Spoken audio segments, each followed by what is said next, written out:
Hello po mga kababayan, kamusta po kayong lahat? And once again, welcome back to another episode of Simply Talkies Vlog.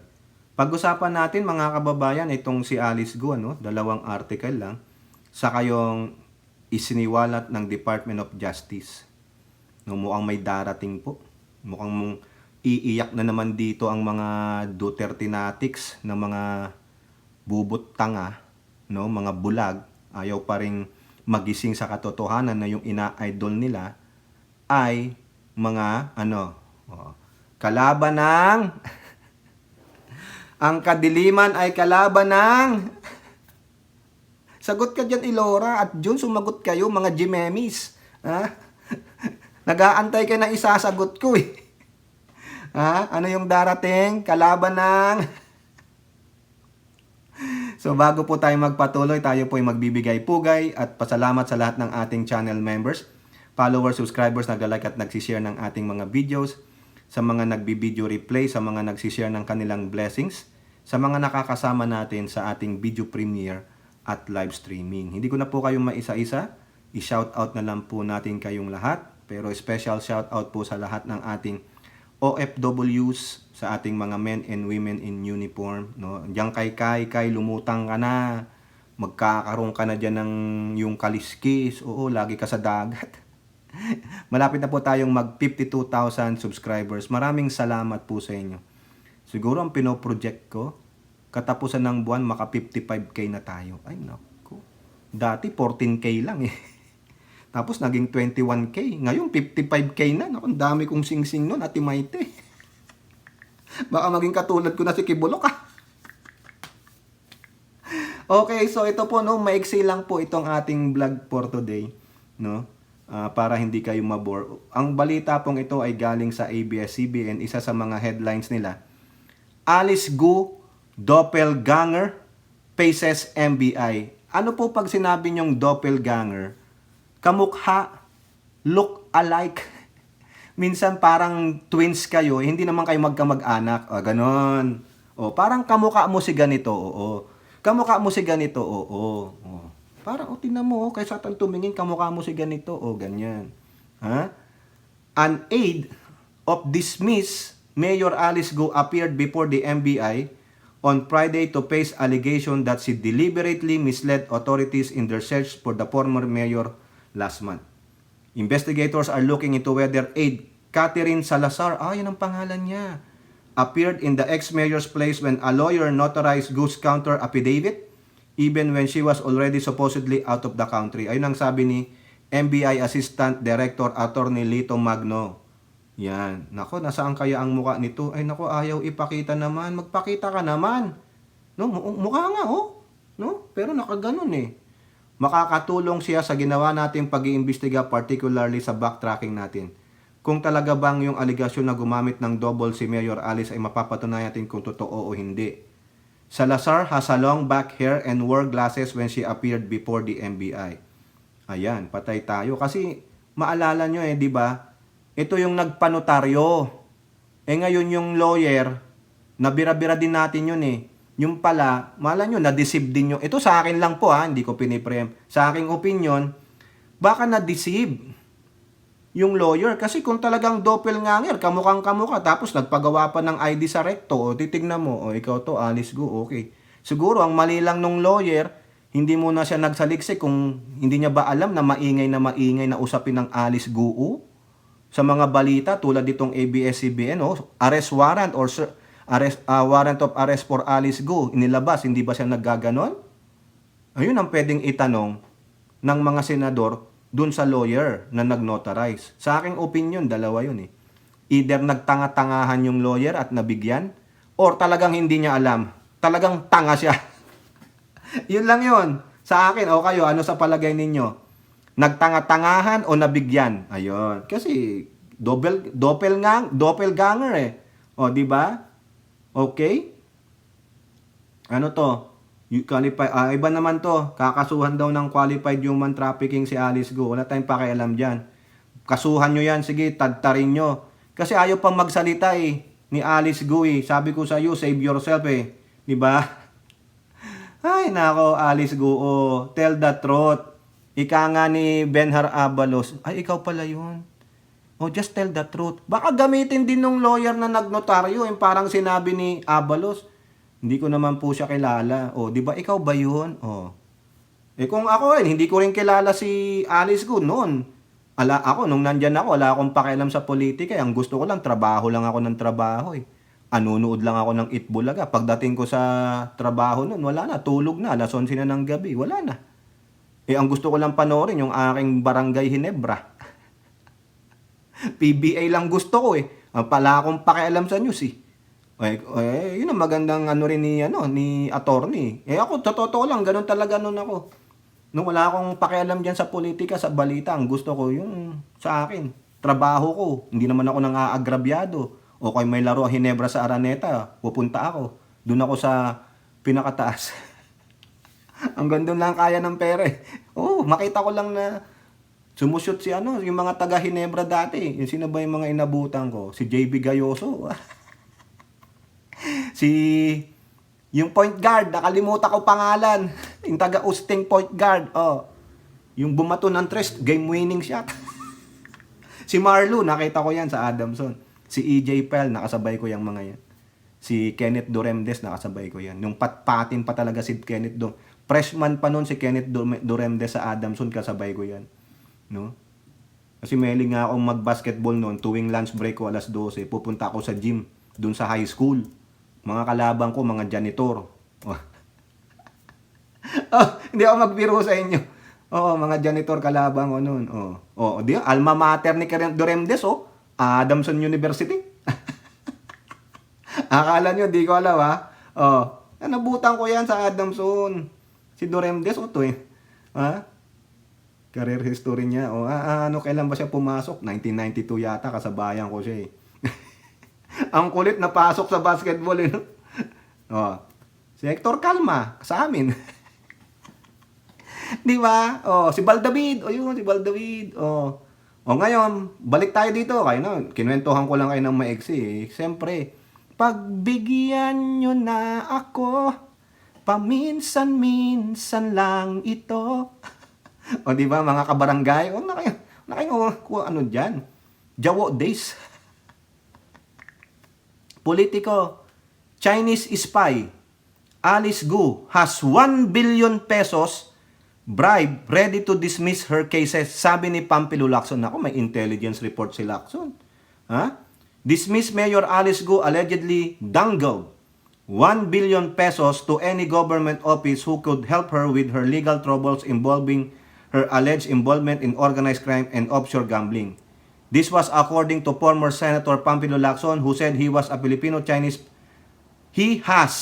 Sabi ni Lacson, meron daw siyang kaibigan na Filipino-Chinese trader with contact to the first family who was approached by Guo about the offer. Grabe naman, lalapit kay Pangulo. Ano ang sabi ng Pangulo? Heads will roll. Walang pakialam sa'yo ang Pangulo. Susuhulan mo ng 1 billion ng Pangulo through your Chinese friend. Sabi ni Lacson, mayroon akong isang Phil-Chinese friend. Trader ito na malaking negosyante na ang dealings niya with China. Ito, may connection din ito maski papano. Not directly sabi ni Pampilo Lacson. Not directly with the first family. Pero may sinasabi siyang connect with the circle ng first family. Baka mag-isip na naman ng malisyoso ang mga didisyet. Tignan nyo muna yung larawang nilabas ni Bongo katabi ni Alice Gu, si Duterte ninyo. Ayan. Gu allegedly asked the trader if the latter could find a contact who could help her fix the multiple cases of human trafficking, money laundering, and graft cases against her since she was linked to illegal offshore gaming operation. Gu made the 1 billion, $20 million, mga kaibigan. Tumataginting. Exactly 20 million or less kasi depende sa exchange rate. Pero sabihin ko na lang, $20 million. Offered to the friend before she fled the country. Nag-offer na pala. Where she was arrested, Lacson said. He clarified that his friend did not give Guo a contact or help her escape. Si Alice Gu nag-approach sa kanya bago umalis. At medyo ipit na at nagtatago na. Nag-contact through a common friend siguro at ang sabi sa kanya, kung mailalapit niya si Gu sa kanyang contact. Oh. Hindi ko sinasabing pinaniniwalaan ko hook, line, and sinker ang kwento nitong Phil Chinese na ito. Sabi niya, ang offer 1 billion pesos. Basta matulungan lang daw siya. Nagulat din kami. Ganong kalaki ang offer? 1 billion ang binitawan niyang halaga? Chani lang ang $20 million. No? Former Senator Lacson. Chani lang yan. Lacson urged the intelligence community to dig deeper into Gu's influence and her potential to be a national security risk. Amid allegation that she was a Chinese spy who got elected and used her position to help us in... Correct, Chinese yan. Oo. Chinese spy yan. Na-feature na rin siya sa isang YouTube channel ng India. Yung Wayon ba yun? Tignan ninyo. Chinese spy caught in Philippines and US. Panorin ninyo. Pinorward sa akin ni Ilora. Kung siya ay isang foreign spy, medyo delikado ang ating... Anong medyo? Delikado talaga ang ating national security. Pinaparating ko sa intel community natin na isama si Alice Gu sa essential elements of information. Kung saan lalim-laliman nila ang kanilang pag-background check, record check, investigation, sabi ni Lacson. Laliman pa kasi baka mapapasukan na tayo. Hindi malayo kasi nababasa natin ang true to life spy stories. Meron nga dyan dating presidente ikaw naman Lacson ito pa pakita ko sa iyo Lacson Ha? 'Di ba? Meron dito, Lacson. Huwag kang ganyan Tingnan mo to. Ito ba? Matuturing mo tong Chinese spy, Lacson? Sige nga, pakita ko nga sa iyo to. Ayan. Palagay mo Chinese spy 'yan?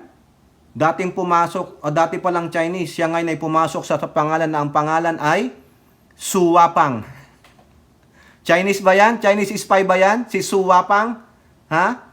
Former Senator Lacson. Dapat si Lacson italaga siya sa intelligence community, no? Mahusay di ba? Siyang nagsasuggest, take the heed. NICA, National Intelligence and Communication Agency, kayo dyan, National Security Council, anyo, Chinese spy itong si Alice Gu. Well-trained ito, mga kababayan. Well-trained yan. Kaya dapat, yan, malaki ang connection yan. Hindi lang siya. Maraming alam yan. Sabihin mo na kasi Alice Gu. Tapos pag sinabi mo na lahat, the dominoes will fall.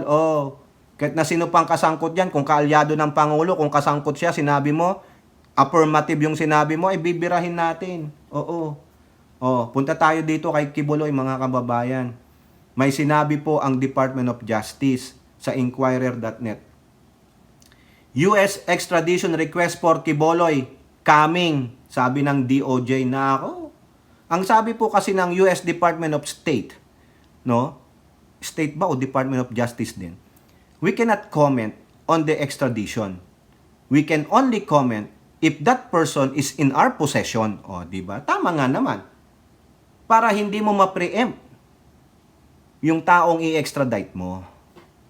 Kailangan, sigurista ang US Kailangan, nasa amin na muna yung tao bago kami mag-comment kung anong prosesong ginawa namin. Yun, pwede na silang mag-komento. Pero yung wala pa, their lips are sealed. Ganun ang protocol nila di ba?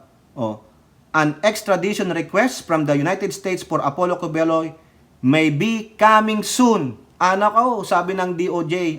Ito po, sabi ito ni DOJ Interagency Council Against Trafficking Undersecretary Nicolas Felix Te. So far, we have not received any extradition request. But CSEC, Secretary Mulya, known that the official request from the United States is coming. It's coming talaga yan. Kung hindi ngayong taon, baka bago mag-April, they need Quiboloy here para mag-plead.